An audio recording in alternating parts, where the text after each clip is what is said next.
Señor Eduardo Sartelli, buen día, ¿cómo le va? ¿Cómo te va, man? Bien, todo bien. Esto es terrible. Acá el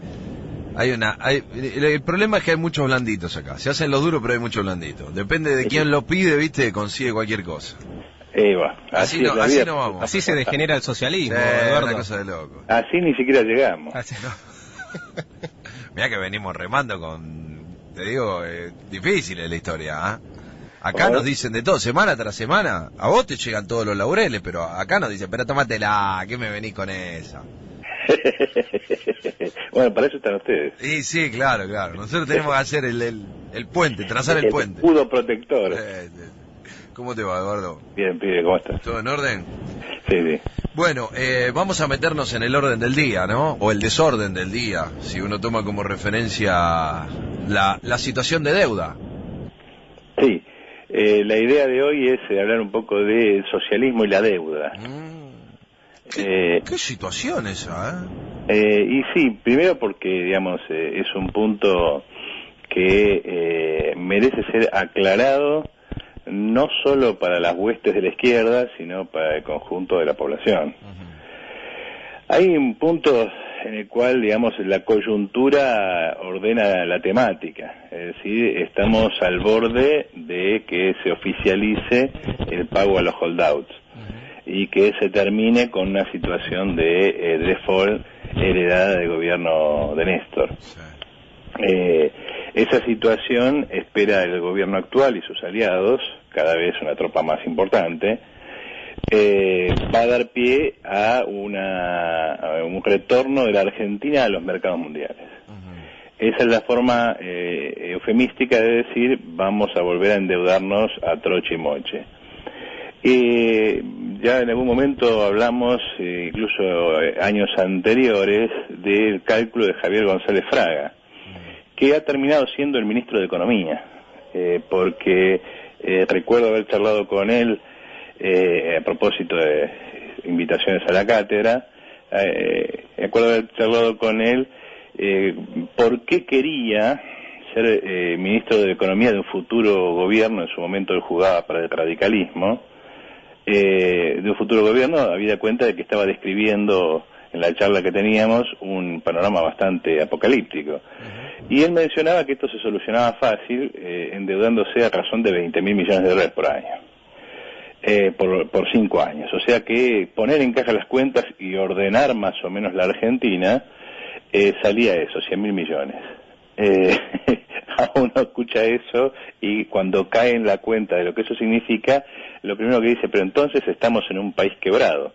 Sí, efectivamente estamos en un país quebrado.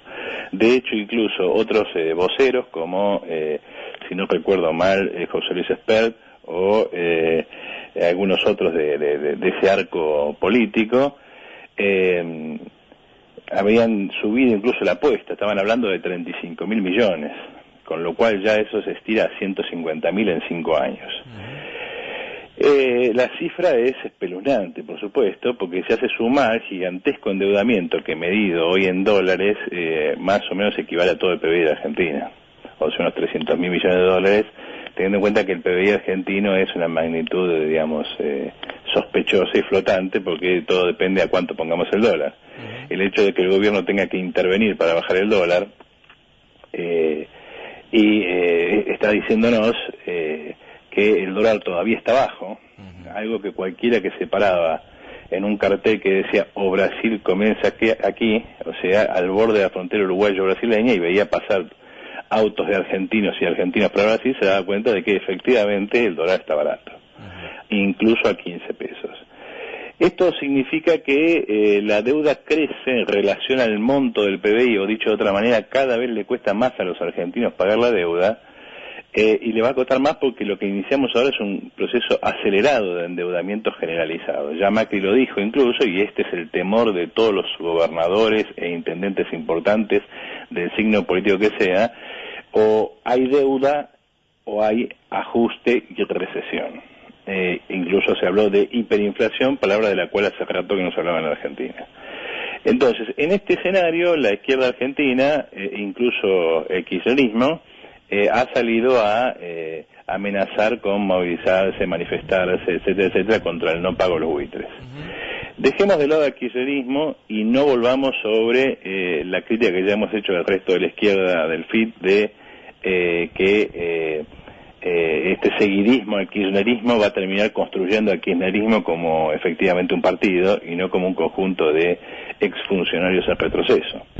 Hay que reconocer que dentro de las fuerzas del FIT, izquierda socialista tuvo esta vez una actitud distinta y se salió a negar la idea de una marcha conjunta con el kirchnerismo, que termina como siempre en que el kirchnerismo se llena la boca ocupa la primera plana de los diarios y la gente en general la pone a la izquierda, porque hasta ahora, si hemos de juzgar, porque lo que ha sido capaz de movilizar el kirchnerismo es nada. El resultado, la izquierda le arma las marchas. Izquierda Socialista esta vez salió a desmarcarse de esa situación, que otra vez, como siempre, fue encabezada por el PTS y seguido por el Partido Obrero. No quiero entrar de vuelta en esa crítica, me interesa ver cómo ve la izquierda revolucionaria la deuda. Y uno de los puntos que hay que discutir es, uno, la definición y la caracterización que se hace de esa deuda, y dos, qué significa esta deuda en la historia argentina en relación a una futura revolución socialista. Me gustaría tocar esos temas. A ver. Hola. Sí, pensé que me ibas a hacer una pregunta. No, es que sí, que me... Vos ya estás asustado y decís, bueno, avanzamos solo.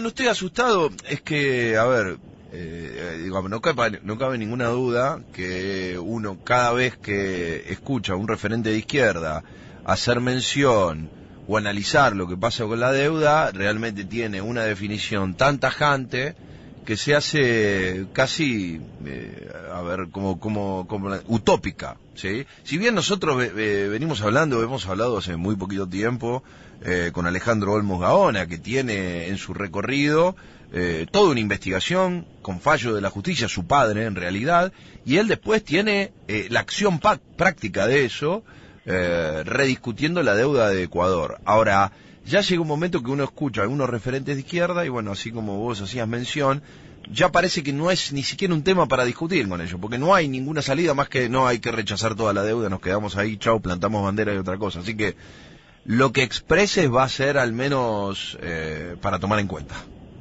Bueno, mira, la primera cuestión es, al kirchnerismo no se lo puede tomar en serio, ni en la cámpora, entre otras cosas porque esta deuda es su deuda.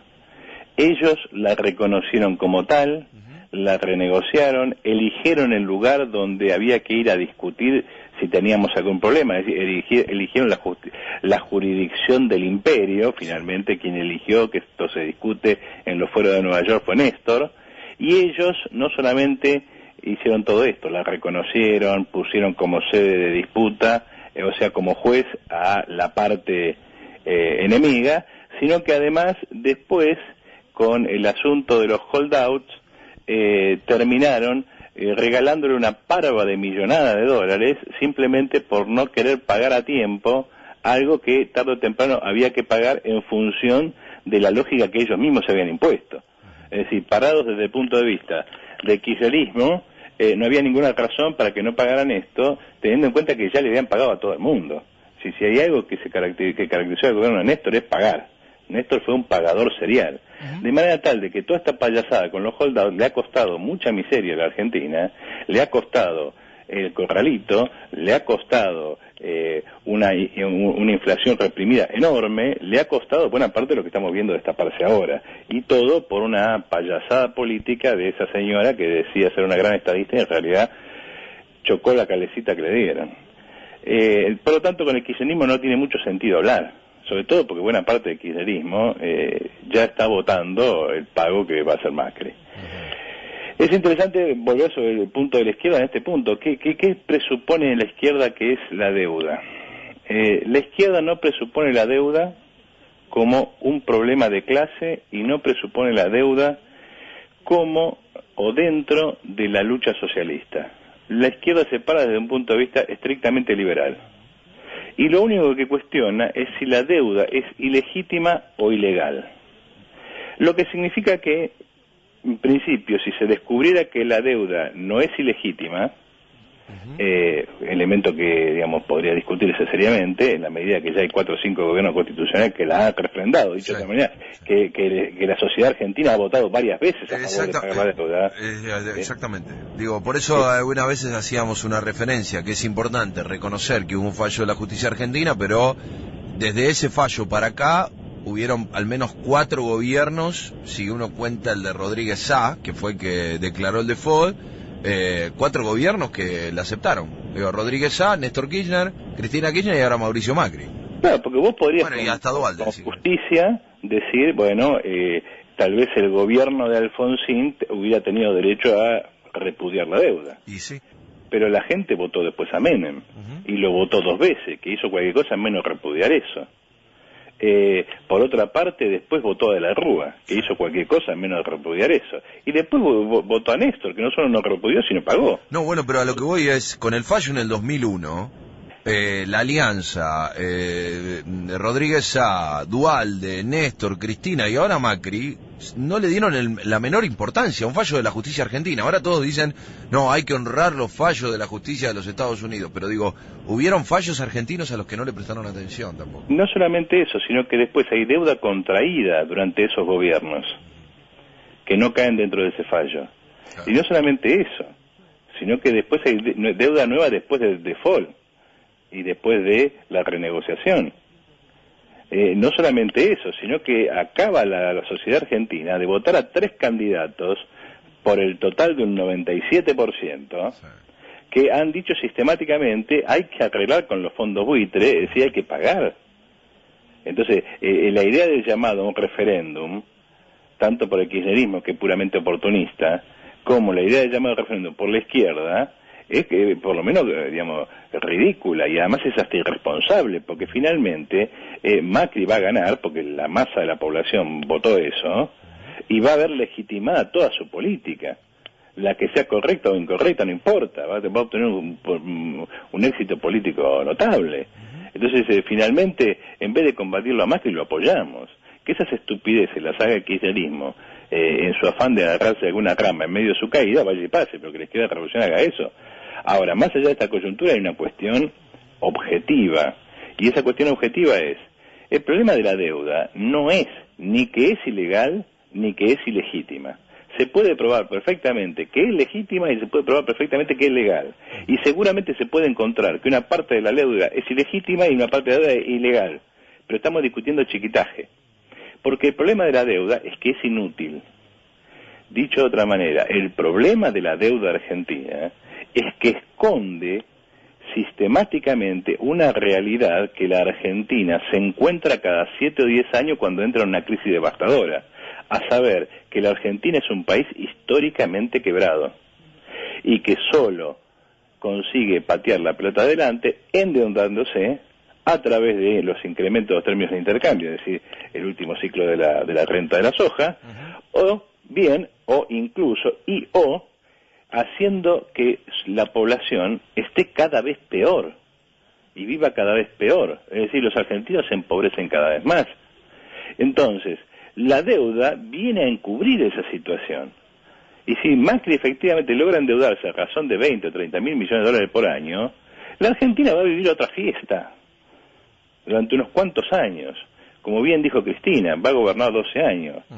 Para preparar ¿qué? Una nueva explosión y un nuevo escalón hacia abajo.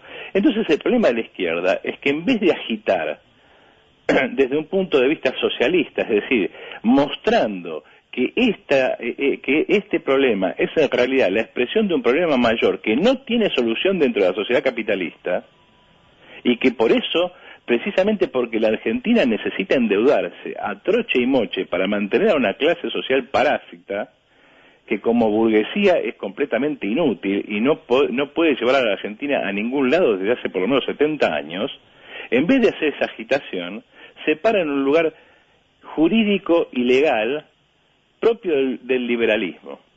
Es decir, no la queremos pagar porque nos engañaron, porque nos cobraron intereses que no corresponden, porque esto, porque lo otro. Y vos decís que esto esconde una realidad, y es que la Argentina no puede salir de su quebranto porque no tiene una mirada socialista para esto. Exactamente, exactamente. Y vos pensalo de esta manera. Y esto lo sabe cualquier contador. lo sabe cualquier administrador de empresa. ¿Vos cuándo compras una empresa? Y cuando está endeudada y tiene deuda hasta la coronilla, no, depende de qué naturaleza es esa deuda. Es una deuda que se contrae como consecuencia de el proceso de expansión, o es una deuda que se contrae como consecuencia de la imposibilidad de mantener la situación en movimiento. Dicho de otra manera, a esta empresa se le presentó la quiebra porque hizo un cálculo financiero equivocado y pensó que iba a tener un retorno más rápido del que tuvo, pero esta gente invirtió la plata en lugares reales. Esos lugares reales tienen perspectiva y es un problema coyuntural, una baja de precio coyuntural o cosa por el estilo, pero en cuanto esto pase, la empresa funciona bien, entonces cualquier financista va y la compra. Obvio, sí.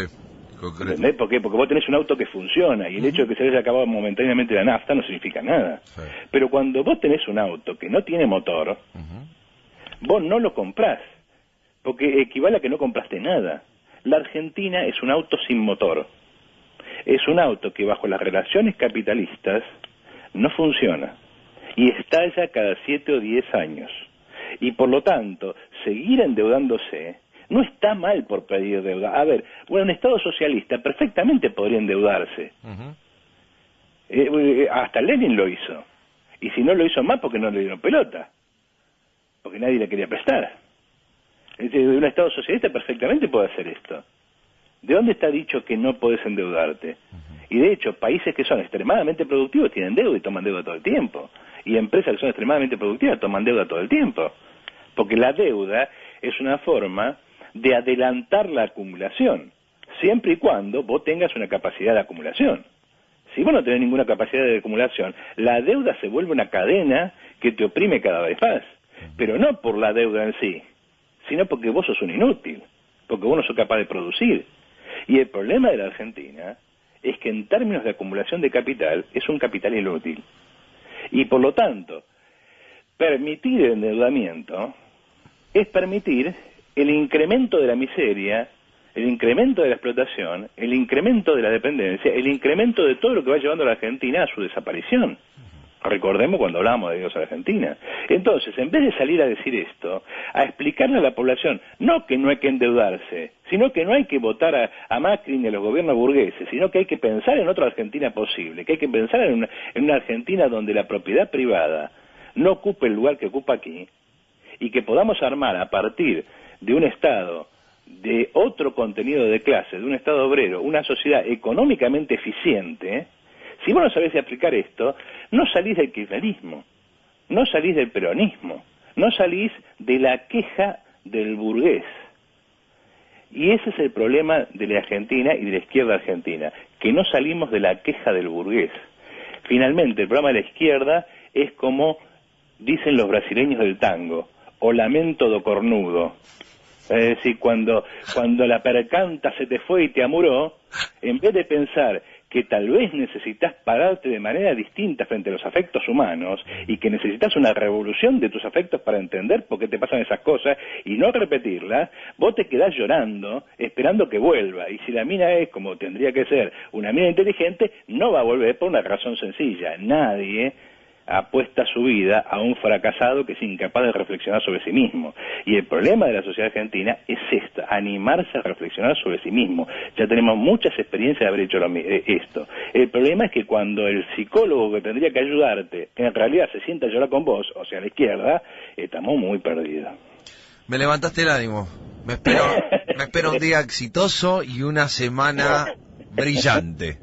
Y supongo que llegarán más recordatorios hacia mi madre y hacia la tuya. Yo te digo la verdad, en algunos momentos veo que esos recordatorios vienen de un palo que uno se supone mucho más cercano del que cree. Y yo creo que sí, porque a los otros no les importa. Exactamente. O sea, Expert no se va a hacer problema de tu posición. No, es más, yo te garanto que Expert coincide con nosotros en este punto. Sí. Porque le hemos hecho un reportaje para el Aromo, eso está en la página, búsquenlo, donde él dice: el conjunto de la burguesía argentina es completamente inútil. Por lo tanto, ¿y por qué te lo dice? Porque viven del subsidio de la teta del Estado y no son capaces de invertir. Bueno. Lo que Stern no se da cuenta, o no quiere darse cuenta, o sus intereses no lo llevan a darse cuenta, es que eso cuestiona su propio punto de partida, saber que el capitalismo es una sociedad en la que se puede esperar otra cosa, sobre todo el capitalismo en la Argentina con este agotamiento histórico. Bueno, esta relación... Para cualquiera que tenga dos dedos de frente, es obvio que un país que hace 50 años que va de tumbo en tumbo, en el que ya gobernaron todos, tiene algún problema más grave que simplemente deuda sí o deuda no. Bueno, no hace falta ser muy genio. Pero... Bueno, ese capitalismo del que haces mención nos pega de bruces, o la burguesía argentina nos pega de bruces en la cara con Cristóbal López, ¿no? Eduardo. Sonamos. Como todo socialista querés quedarte con la última palabra, ¿no? No podés soportarlo. Y no. Mira, debe ser una venganza del capitalismo argentino o del imperialismo italiano, porque justo acabo de quedarme sin teléfono en casa, así que yo supongo que me escucharon hablar y dijeron, esto viene mal. Esto es que estamos comunicados con Telecom, ¿no? Claro. Telecom Fintech Martínez, listo, perfecto, cerró exitosamente. ¿Te das cuenta? Escuchame, no, yo lo único que quería señalar para terminar era lo siguiente: este sábado, de 9 a 1 de la mañana, empieza mi curso de Historia de Argentina en la Facultad de Filosofía y Letras. Ah, mira. En Juan 450. Bueno, quería invitar a los oyentes que quiera ir, puede ir a presenciar la clase sin ningún problema. El ingreso obviamente es gratuito y lo vamos a recibir con los brazos abiertos si quieren estar, y además van a ver de todo lo que estamos hablando aquí, un análisis mucho más detallado, por supuesto, la extensión de la clase. O sea, que el sábado y todos los sábados del primer cuatrimestre, de 9 a 1 de la tarde, ahí tenemos incluso, hacemos las presentaciones de los temas de la cátedra, las entrevistas, gente a la que solemos comentar aquí en esta columna, así que están todos invitados. O sea que, digamos, está abierta la posibilidad de participar. Abierta a cualquiera que quiera ir, obviamente van a estar los alumnos allí cruzando, sí. Y el que quiera ir a presenciar la clase, a intervenir, a preguntar. Estas son las clases en las que después va Expert, Sarlo... Exactamente. Ahí fue donde González Fraga... Ahí donde Fraga se sinceró. Diseñó el plan económico que está aplicando Mauricio, porque Mauricio iba con el plan de Melconian, del shock, y se largó con el de gradualismo endeudatorio, por el cual González Fraga estaba muy contento. O sea que podemos decir que Fraga le ganó a Expert. No te quepa la menor duda, y no solamente eso, sino como dicen en esos programas de televisión y de radio, y usted lo vio o lo escuchó por primera vez en Juan 480, en la clase de Sardelli. Exactamente, ahí donde a partir del sábado, 9 de la mañana. Sí, señor. Bien, vayan un ratito antes para acomodarse, así no le hacen empezar la clase tarde al profesor. Igual yo, no es que llego 9 en punto. Porque gente que se coloca el proyector, porque siempre se pasa con imágenes, se usa PowerPoint, ese tipo de cosas. Perfecto. La tecnología educativa siempre tarda unos minutos, pero 9:15 estamos ahí empezando seguro. Bueno, Eduardo, te mando un abrazo. Un abrazo, gracias. Buena semana. Un abrazo. Un abrazo, gracias. Buena semana. Un abrazo. Un abrazo, gracias. Buena semana. Un abrazo.